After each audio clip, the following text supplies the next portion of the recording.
ফ্রান্সের বিখ্যাত surgeon doctor Morris Bucaille হয়েছিলেন? 1980 সালে মক্কা শহরে একটা এডুকেশন কনফারেন্স হয়েছিল। সেখানে কনফারেন্সে যোগদান করে আরব অনেক শায়েখদের সাথে তিনি পরিচিত হয়েছেন। সেখানে তিনি শুনেছেন আরব শায়েখরা চ্যালেঞ্জ করে বলেছে কোরআনে কোনো ভুল নাই, আল্লাহ চ্যালেঞ্জ দিয়েছে পারলে ভুল বের করে দেখাও। অবশ্যই মরিস ভুল বুকাইলি নেই। কনফারেন্স শেষে ফ্রান্সে এসে বলে, কি বলে পৃথিবীর সব বইয়ে ভুল আছে, আমার বাইবেলের ভিতরেও কত গোজামিল, আর কোরআনের ভিতরে বুঝি ভুল নাই?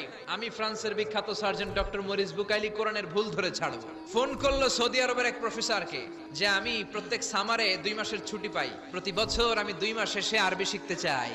সৌদি শায়েখ ভাবছে কোরআন বোঝার জন্য, আসলে বোঝার জন্য না, শিখতে চায় কেন?